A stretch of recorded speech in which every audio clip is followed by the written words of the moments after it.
Coaching on tracks, balling, linking paper like Phil. I'm Orpheus and real, my rhymes convict and heal. A world blind, my lines a red pill, real. Ball like I've been here. Welcome to the Faithful Fan Show. I'm your host, Tony Cook. I am joined by Big Juan. He's back, a Faithful Fan regular. Guys, I hate to tell you this, but we are going to have a very, very down show. Like, my team is terrible. His team, we know who Juan's team is. Go Jets! Hey, kudos on the background too, Juan. We love the background. How you been, Juan? Good. Just been busy working, and on the weekends, I use up all my energy being frustrated at the Jets, so it's all good. Hey, I've joined you because this is great. Welcome And you know what? Dark side. And silly me, I was like, damn, that last week was devastating. You have no idea. Even though we won, I already knew what just happened. Like, but I tried to talk myself into, because I listen to all the Cowboys podcasts, like talk myself into like, oh, Dalton's a great backup. Dalton can do what Dak does, you know? Right. No, I was wrong. And not to shit on Dalton, because it wasn't Dalton's fault.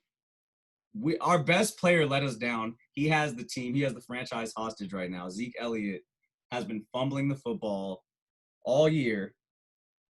So the name of this show, this is me. I need an outside perspective, though.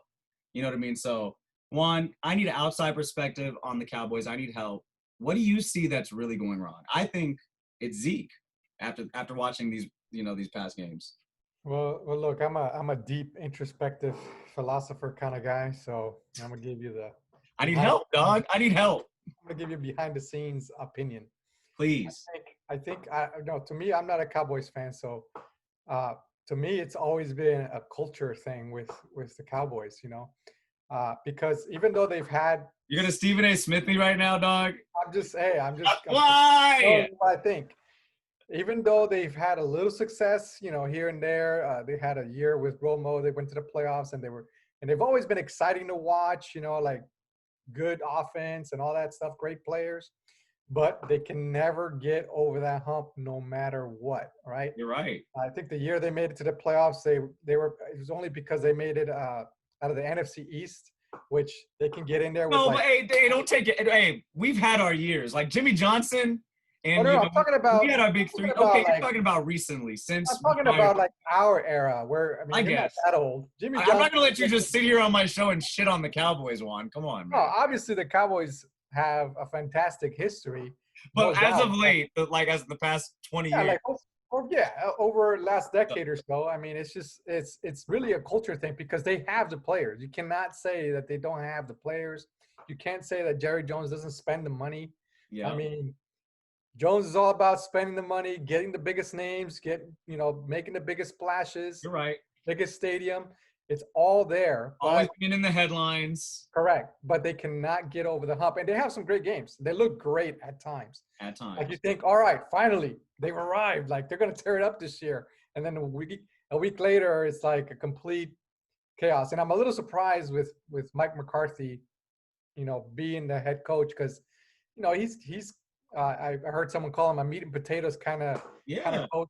He's kind of no nonsense, and he's very good at winning the turnover ratios. All of his teams with Green Bay were very good at winning that turnover battle. You know what I mean?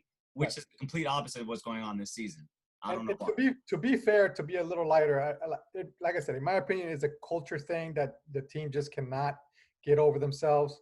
But I mean, let's be real. I mean, they have been destroyed by injuries, so you can't just discount that. You can't discount it, but you also can't discount the fact that they do still have a lot of good players. Zeke being one of them, who is just not doing it, and Andy Dalton.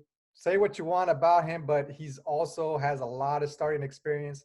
You can argue he's the best backup quarterback in the league. I mean, you can argue that. That's what I was thinking. So, but okay. And also, like I said, I'm not going to crap on Andy Dalton because, like you said, injuries, we were playing with, we went to last game with 2 starting offensive linemen. Everyone else is injured on the offensive line. And both we lost Zach Martin in the first quarter. He's our Pro Bowl right guard, gone first quarter. We had one starter, probably our weakest starter, Connor Williams, out there for the rest of the game. Dalton was – so we basically had backup quarterback and backup offensive lineman all the way across the line. Yeah. What did Andy Dalton really have to work with? I guess that's the story of the game. Fumbling the ball, no O-line. I don't know. Yeah, it was a crap show. Hopefully they'll figure something out over the next week. But overall the NFL landscape has just been on sort of thin ice just because of all the injuries. I mean, it's not just the Cowboys; it's all the way across. It's all the way across the NFL. This is a good year for them to know if we may need a couple of preseason games. We do need those camps. Exactly. We're missing that camp. We're missing that. Yeah, we're missing the training camp. We're missing the preseason games. All that, man. Yeah, no, and just football is just so brutal that the bodies just need all that wind up and get up just to get in there and be all right, because it's just been left and right. And apparently they need to bang a little bit to practice on ball security because Zeke's fumbled the rock. I think he has 7 fumbles on the season. I think that's mostly on him because he has 7 fumbles. No, that's not a problem across the league except for the guys. I don't know what's going on with this guy. And he's our best player. He's killing us right now. We pay him the most money on the team. Well, I think whatever. Okay, I'm done. I'm just not in it. I'm done gassing about the Cowboys. But you know what? I want you to get back to being your optimistic self and just say it's gonna be all right and they're gonna make the Super Bowl. All right, just get back to that. Okay, we'll end it on a high note. The Cowboys still lead the division. That's right. You're right. Let's go, Cowboys! That's a different topic for a different day. We're gonna get to your Jets. So they had a game. Who they play this week? Keep it. Miami Dolphins. The Miami Dolphins, and Tua got in. I saw that, right? Yeah. Tua got in because it was a blowout, I guess. So I think they managed 0 points, so that's a good new high note. I think what they're really trying to do now is just really play for the number 1 draft. I think Trevor Lawrence is his name, or you think it's quarterback switch time? Well, no, I don't think it's quarterback switch time. But if they tank, which they don't have to try to tank, by the way. I mean, they could just keep playing the way they're doing. And if you have a guy that what looks like Trevor Lawrence is, then you have to take him. So your assumption is they're in tank mode, right? So well, I just think that that's their default setting, so it doesn't. But they're like admitting it internally now. Is this why they traded Le'Veon Bell? Because I have no idea. Why did they trade Le'Veon Bell, Juan? Well, sorry, I should have corrected you before, but no, he did not get traded. My bad. He got cut. He got waived. My bad. Yeah, he got waived. I picked him up on fantasy. What am I talking about? Sorry, fans. Sorry, faithful fans. I should have picked him up too, but I fell asleep on that. But anyway, he was cut. Basically, because like a lot of players, he likes to be on Twitter, and so he wasn't always sending good tweets, and he was liking and commenting on tweets that were he was being kind of toxic. Real toxic stuff. But at the end of the day, I think my understanding is that he had an $8 million clause in his contract that if he was injured and he couldn't play a certain number of games, he was guaranteed $8 million. And he had already missed 3 games due to the hamstring. So the Jets were, they basically were their options. A guy that was really a move then. Heads up move by them. You know what I mean? Because if that'll help them with if the assumptions are correct that they're on their way to looking at Trevor Lawrence. I think people are down on Darnold, but the line is still kind of crazy. Oh, I still think he's good. It's just that he's got one receiver, which by the way, that's been the one bright spot for the Jets has been Crowder. He actually has been pretty dope. He's been great. But because I think last year wasn't he injured for a lot of the year. This year, he's showing why they paid him money. He's showing why they paid him. Yeah, no, he's by far the only bright spot really on that on the Jets right now. And but anyway, Le'Veon Bell. By the way, he went to the Chiefs, Yeah. but the Jets are still on the hook for his $6 million of his salary. So so what they're doing is they're saving $2 million, right? Okay. Because they didn't want to pay him $8 million for the injury, and he's got a big, So they big didn't old save the contract. whole $8 million by waiving him. They only saved $2 million, correct? Well, in a sense, right? Because if he would have been able to invoke his injury clause, they Yeah. have to pay him $8 million, Ah, guaranteed, no matter what. got you. And so right now, by cutting him and moving to the Chiefs, yeah, they're still on the hook for the majority of his salary, but they don't have to worry about the injury clause, and then they just don't have to worry about him because he had just kind of went down the road of being disgruntled, and which is understandable, by the way. I'm not. Hey, first it was Jamal Adams, now it's Le'Veon Bell. This is all in the season, dude. When your best player, well, I mean, we assumed that he was the best player, but he also didn't really produce. But I'll be honest, I think in Kansas City, I mean, he's probably going to do all right. I mean, I think you could get a couple yards. I agree. Even though their rookie running back is doing really well too, Clyde Edwards-Helaire. I think he'll still be the starter. So, but they're gonna have packages for Le'Veon. They're gonna have oh packages. yeah, for sure. Oh, for sure. Okay, so there's another player on the Jets that I wanted to ask you before we move on, because you're my Jets insider. Quinnen Williams. This I haven't discussed you. Do you know Quinnen Williams? Your guys, D tackle, right? Yeah. Is he disgruntled? Because Cowboys need a D tackle. Like, have you heard any? I just heard rumors because I just be all over the place.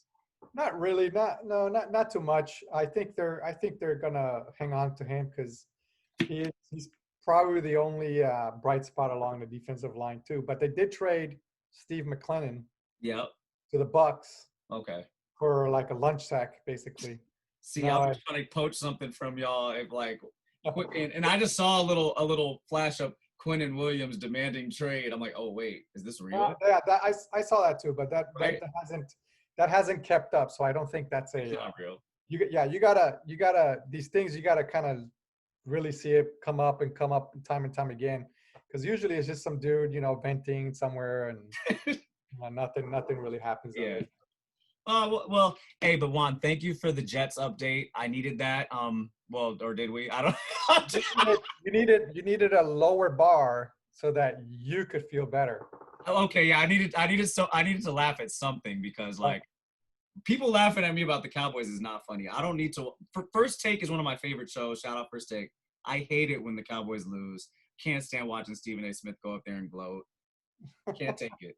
Okay, but we're done with football for this episode, halfway through the show. When we come back, we're going to talk a little basketball. Juan's going to give me a little more of an outside perspective on some NBA topics when we come back on Faithful Fan Show. What's up? It's your boy JD. Here again with my UFC picks for UFC 254 Fight Island. And it's going to be a doozy. This is a card I really like. I'm going to go through the top 3 fights. The one before the co-main, and the main event for this pay-per-view. I do discuss the other ones in my group, Shitty Bets League. That's how I see our name, SBL. If you want to get down with our DraftKings, holla at me. We'll throw you up in there. It's a motley crew, but it's fun. But we're going to jump straight into this. The very first fight I'd like to go through is our heavyweight contest between Alex Volt. You know what? I'm really bad with these Polish guys' names, but he got a name just like Alexander Vanowski, and I really be messing up their names. I'm not even going to front. I do not know how to say his name, but he's lit. He's a dope-ass fighter versus Walt Harris. I'm sorry, I'm not going to butcher his name, but this is going to be a great fight. Alex is, in my opinion, a better all-around fighter. He is way taller, he's rangy, very long, can hit you from far away, and he has a lot of patience. He will let this go the whole 3 rounds and just chip at him from far away, and I think that's a very easy route to victory. Walt Harris does have that power. He could hit him, and he has a puncher's chance, but he seems to gas out early in fights and doesn't carry that strength later on in the round. So I'm gonna have to go with Alex for the first fight in the heavyweight contest by decision, because I don't see him knocking anybody out. He's a very very structured fighter, very technical, just doesn't really look for the knockout, just goes for the win. So I can see it being a kind of boring fight, but it's a heavyweight. You never know. All it takes is one punch with the heavyweights. Now for the co-main event. This is the fight I really want to see right here. We got Jared Cannonier versus Robert Whittaker. We got the Killer Gorilla versus Bobby Knuckles. Okay, and last time we saw Bobby Knuckles, he did pretty good against Darren Till, and it was good. We all remember him getting knocked out by Adesanya. Adesanya's a different beast though, but I think at this point he is what he is. He is a great fighter that can take punishment and give it back out, but I think some of those wars are catching up with him and he can't take as many punches as he could. I mean, Adesanya's dropped everybody, but the way he was dropped, it was like maybe those Yoel Romero fights left something on him. When it goes to the other side, Jared Cannonier, oh my God, like talk about the dark horse. He's been beating everybody. He's been beating them badly. And he is just the underdog of all underdogs, but he's an underdog that I don't feel bad picking because it seems like he waits for those right moments and then whatever they bring to the table isn't enough, and what he has is that much better, and he just keeps improving and improving. I think the fight to make is Israel Adesanya versus Jared Cannonier, but he has to get through Robert first, and Robert is no spring chicken. You know, it's going to be a good fight. I think this is going to be the fight of the night, so I'm really excited about this one. But if I had to pick anybody, I say Jared Cannonier in the second round, because I think that's when he usually figures out what the rhythm is of somebody, and someone like, you know, Robert Whittaker, it seems that he slows down a little bit towards the second round. If Robert's going to get him, he's going to have to get him in the first. But I'm going with Jared Cannonier in the second. Last but not least, the fight of the night, Khabib Nurmagomedov versus Justin Gaethje. This is hilarious to me because it's not like we've never seen a scrappy American fighter who can take a hit and can give a big hit and is used to big old brawls going against an undefeated Russian champion in hostile territory. We've never seen that before, right? Like, this is real life Rocky IV. This is literally that. It's a American fighter that goes into brawls, and we got the Russian dude that's never been defeated. I mean, this isn't a movie, but I'm just saying, like, that's kind of cool how that's set up like that. Like, that's crazy. When are we ever going to have this again? I'm definitely going to be calling this one Rocky IV afterwards. I don't care what nobody says. But when we get to the meat and the potatoes of this, I'm going to have to go with Khabib. I'm sorry. I can't pick against that guy. Every single time he has a fight, it goes down the same exact way. He takes the guy down, and then he holds him there, and then he just smashes. If you ever ask him, he says, I must smash, and is going to take him down and smash him. And I think out of every single person that Khabib has ever been against, it's still going to be the same exact way. But with Justin, I think he has the best chance out of everybody that Khabib has ever gone against, because his wrestling pedigree is that of someone that can handle Khabib. He never really uses it though. Like, he's always out there having a brawl, so I'm not really sure about how this is supposed to work and how much wrestling he's going to be able to pull out. But I love Justin. If Justin could come in there and hit Khabib really hard, I don't know. Every time Khabib's been hit hard, he just goes into another level of wrestling and usually takes somebody down. So I want to see how Khabib handles the hard punches of Justin. And I want to see if Justin can stop and get Khabib off of him, because no one's been able to get him off of him. Every single fight, Conor, Dustin Poirier, every single fight we've been watching recently, is just the guys are just looking at the camera like, I can't get this full off me. What you want me to do? Like, every single time. So I'm gonna have to go with Khabib, and I'm gonna go with third round decision. Not third round decision, fifth round decision, because it's a championship fight. You know what? Actually, I didn't think about that aspect. It might be a fourth round finish, maybe a choke if Justin gasses out, but Justin's gas take looks so good, so I'm leaning more towards a decision. I'm gonna go with fifth round decision, and it's gonna go to Khabib. So those are my picks for the week. Follow me if you want to. I don't care. We out here picking fights and we doing it well. Last time I was on here, I was undefeated. I don't know if you want to go against something like that. I fully understand. But thanks for the opportunity, Tony. And next pay-per-view, I got you. All right? Y'all enjoy the show. It's going to be a doozy. You can buy that pay-per-view or get that stream on. You know what I'm saying? All right, then. Welcome back to the Faithful Fan Show. I am your host, Tony Cook, chopping it up with your boy, Juan. Hey, Juan, the Clippers, they fell a little short. I'm sorry. They fell a little short. They had to switch it up, fired their head coach and everything. This is just updates. We haven't talked since they, on the show since they've been out of the playoffs, and Lakers have won the championship. We're probably going to have an LA parade and all that. Any comments on the Clippers? Like, what did you think their downfall was? I don't know. I think they deer in headlights. That's what I saw when I watched them. When Denver was doing on their run, they froze. I mean, Kawhi Leonard could not make a shot that he's made. Yeah. Over and over again, and Paul George.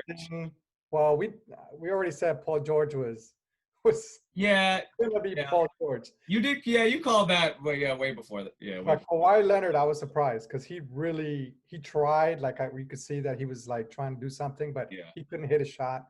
And then they were missing like just layups straight up at the basket. And surprisingly, defensively, they were letting Denver just get layups. You know what I mean? Like Jamal Murray and Jokic were just getting layups, bro. Like it was kind of crazy that how considered one of the best defensive teams in the league got ran through basically for those last 3 games that the Denver won. But it wasn't even the whole games. It was like just like for 3 minutes that really started off, and they just could do nothing to stop it because they played great most of the game, and then they just got to a point where it was just like forget it, and it was just deer headlights. They could not recover for whatever reason. I don't know why, but it was just odd. That was just like they were like to me, I think a little bit of it was a lot of that load management and how they didn't get a lot of time together during the season because they were all trying to get ready for the playoffs. I think that bit them in the butt a little bit. They weren't ready for some of those high leverage moments. They didn't play enough games and get some of those high leverage, you know what I mean, during the season. And that's my opinion from the outside, not a Clipper fan. Right. Oh, it could be. That's a very nice way. You're looking at it. Yeah. Or like you said, deer in headlights. They were not ready for the big moment. But I disagree that Doc Rivers should have been fired. I don't see how. I disagree too. That was the scapegoat. That was the scapegoat. Yeah, I don't see how that makes sense. But hey, I'm not the one with the $1 billion or whatever. Yeah, we'll see. Who is it? Ty Lue. We'll see what Ty Lue does. Yeah, Tyronn. He deserves a head coaching job, so we'll see. We'll see what he does. There was a LA team that did come out victorious in the championship. LeBron James and the Lakers, complete dominant playoff run, right? Am I wrong? Right? No, they dominated. Complete dominant playoff run. Juan, I need help, an outside perspective on LeBron James. He's won his 4th, with 3 different franchises, right? And I always said, if once he gets his 4th, you can start throwing him in there with the talks because of the way he's done it and the longevity of his career, and he's not done yet. He's still priming, low-key, to me. Like, playoff LeBron, he's still priming. It's triple-double time, baby. Well, what is, in your opinion, Juan, is he in the GOAT conversation with Kobe and Michael Jordan? You know what I mean? Is he in the GOAT conversation? What's the laugh for, Juan? I think he's been in the GOAT conversation. Come on. Yeah. Man. Yeah. Like, okay, so after he brought one to Cleveland, he's right there with Jordan? I think he's been in the GOAT conversation since before he won a championship, all right? But okay, I just conversation. I just talked to Victor on the last episode. Who am I wait, is this is this LeBron's biggest fan? So listen, I'm gonna try to be quick since I'm long-winded. But look, how many players in the history of the NBA have had the expectations that LeBron had coming out of high school? None. He hasn't disappointed. You're right. You're right about that. Like just nothing, And he did it though first before you're thrown in the conversation. Come on, Juan. Well, listen, I'm just saying. I think that the expectation was that he was going to be in the conversation. Let me rephrase that. Okay. I think the expectation was that, hey, this guy is going to be in the conversation, and he firmly is. He is. I agree with that. Now, I've always been a Michael Jordan GOAT person ever. And after this year, I would say that I don't like to give out participation trophies, Yeah. but I think LeBron is if not tied, slightly ahead of Jordan because uh, Slightly ahead of Jordan in the GOAT maybe like conversation? I mostly hesitate to say that because I feel kind of bad because I've been a stout Jordan GOAT person forever. But LeBron, just to be the primary guy to take 3 different teams to the playoffs. And not and Juan, let me interject because Yeah. it's like 3 different teams where he low-key GM'd all 3 of those you know what I mean? All 3 of those teams came on board. It wasn't like a team like the Warriors built and drafted and nurtured. He came on board and like it's like, okay, I need a couple years and he gets one. With all 3 of those franchises, like he's a boat. You know what I mean? Like he's a chip. It's pretty much, I mean, there are a few players that you could say you get this guy on your team, doesn't matter who else you have around him, you're at least guaranteed a playoff spot, right? I mean, let's listen to some of these stats here. 259 playoff games played. And that's actually as of game 5. So he's got like over 260 now. 260, yeah. 0 playoff games missed due to injury in 259 games. He's there for all of those. Right. He played 258 consecutive playoff games. He has played over 10,000 playoff minutes. He has over 7,400 playoff points scored. All right. The next closest one right now is Kevin he's leading Durant. the NBA. He's leading, or Yeah. These are all number ones that you're listing. Just numbers. Assists in playoffs, 1,854. Closeout win percentage, 79.2%. Oh my gosh. Just those kinds of numbers are. That's Jordanesque. That's very like the closeout win percentage. I'm saying is like very. People always point to Jordan being so efficient when he gets to the finals and when he gets to these high leverage moments. But the playoff participation isn't even it's not even close, right? I have to look up. Well, of course, we know Jordan's career wasn't like that's why LeBron doesn't have to win 6 to me. You know what I mean? Like, right? No, Jordan had this. He had his same right hand man, right? Scottie Pippen. Yeah. By the way, it doesn't take anything away Jordan being GOAT, but he had his same right hand man. And say what you want about I forget his name, the Chicago Bulls GM, who's not very popular at the time after the Last Dance and all that. But he put the pieces around Jordan. They went from Paxton to Steve Kerr, so it was like the same continuity. Yeah, Tony Kukoc from overseas, one of the first good overseas players. Phil Jackson coached the whole time. So I mean, Jordan was definitely surrounded by all kinds of consistencies that definitely have to be considered. And LeBron just, okay, I'll go to Miami. Just give me 1 or 2 players. He got them. Yeah. Hey, but Miami was probably his first trip was probably his easiest one. Well, not his easiest one to get, but like as far as like he walked into his best situation with Miami. Oh, yeah, for sure. And then the second 2 was like it was him and Rich Paul GMing the whole thing. You know what I mean? Like I think he would have won another one in Cleveland had Kyrie Irving not got hurt. Very true. Because Kyrie Irving missed finals, and when he did have Kyrie Irving and Kevin, they won it. They won it. So I mean, it's and Golden State had to go out and get Kevin Durant to top off their already ridiculous team. Just to be able to beat the stuff that LeBron has had to fight off just to get these 4 is incredible. He's on the Lakers Mount Rushmore. Like people are trying to act like I don't know that he's on the Lakers Mount Rushmore. Whoa. Hey, so you just named all these okay, I understand. But he's done most of them outside of the Lakers organization. Like I would have put a statue of him outside Staples Center. Okay, so not with Kobe. I mean, Kobe. I don't say statue. I don't know about, but I'm just saying like, okay, like the quote unquote Laker Mount Rushmore, like who's on it? It's Kareem, it's Kobe, it's Magic, And is there like what's Mount Jerry Rushmore? 4 or West. 5? Jerry West. He's the NBA. No. He's the NBA. Hey, no, Juan, it's done. We can't do this. Okay, so how many Jerry West how has many to Jerry be West on- win? How many Jerry West win? I believe he won one or two.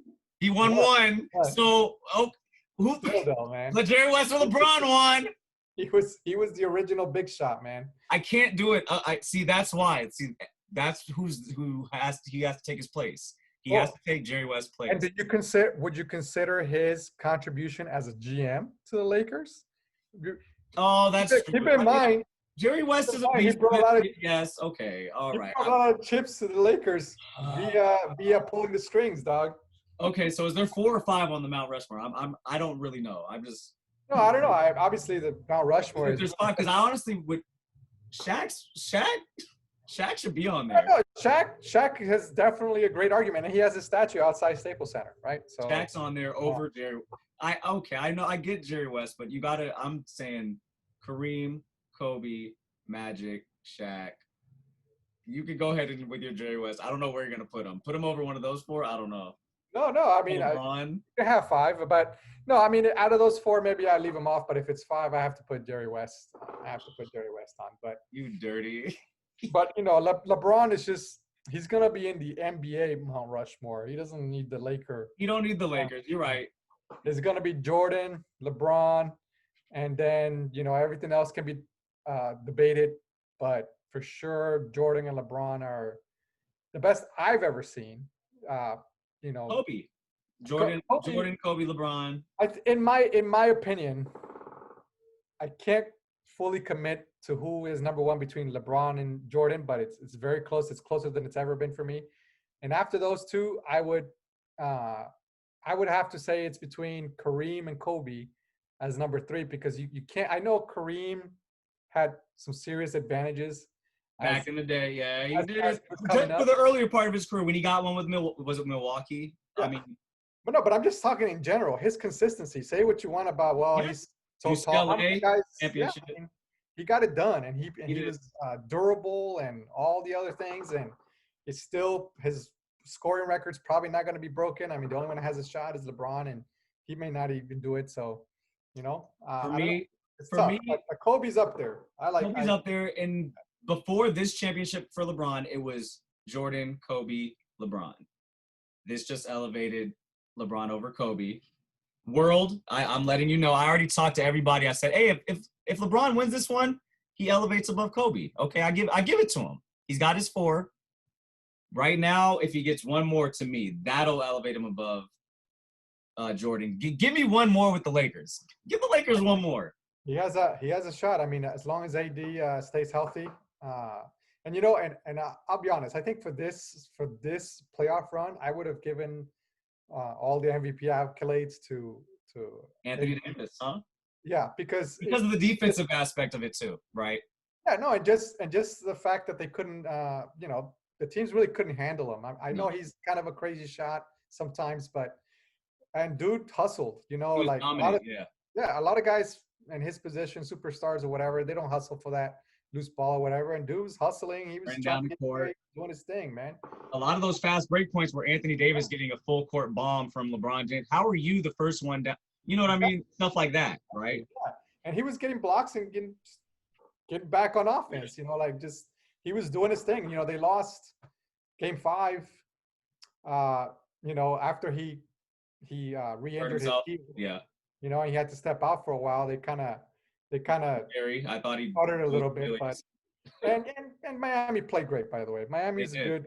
They're going to be a problem for the East, which is nice to see. The East is shaping up to be pretty nice with all these kind of nice young teams. Mm-hmm. See what Doc Rivers does with the 76ers. I've always loved Jimmy Butler. But he just became like one of my top 5 favorite players to watch right now in the NBA. In the NBA right now. I garnered a lot of respect for him. Gritty. After watching him in those playoffs, for sure. I hadn't really watched him much before, but definitely props for him. There was just no hope. LeBron and AD, and the thing is that whenever, I don't know, just like they couldn't shut enough things down, and there was just no, they didn't have enough time. Caruso and Caldwell Pope started lighting it up. It was over. Hey, thank you, Juan, for coming on the show, dude, and talking Lakers with me, talking Jets with me, talking Cowboys with me. It was a fun. I had to catch up on a lot with you because you ain't been on the show for like a month, bro. We got to have you on more often. You got the Jets logo in the back. You teaching me new stuff about the Zoom app and everything. Like, let's go. Hey, guys, please subscribe. We had a lot of hot topics today, so if you disagree with either of us, please comment. I'm usually right. Juan. Sometimes. Hey, guys, it's been fun. Thank you, Juan, again. I appreciate you, dude. Thank you for having me on. I really enjoy this conversations every time we get a chance. Yes, sir. Hey, until next time on the Faithful Fan Show, y'all. Dun, dun, dun, dun, dun. Rookie in the paint, going hard with the vet. Shot so much, man, I think I need to live. Rookie in the paint, going hard with the vet. Shot so much, man, I think I need to live. Animal, MC Cannibal, rap Hannibal. Here to change the game, mainframe, all y'all programmable. Coaching on tracks, balling, making paper like Phil. I'm Morpheus and real, my rhymes convict and heal. A world blind, my lies a red pill, real. Ball like I've been here, rookie in his prime. Focus like Jordan the second time. Kobe in playoff time, you know believe when I drop. Call for it, Kelly go in the Blizo spit. Auto like free throws by Ito. Circle loose stroke magic, rhymes over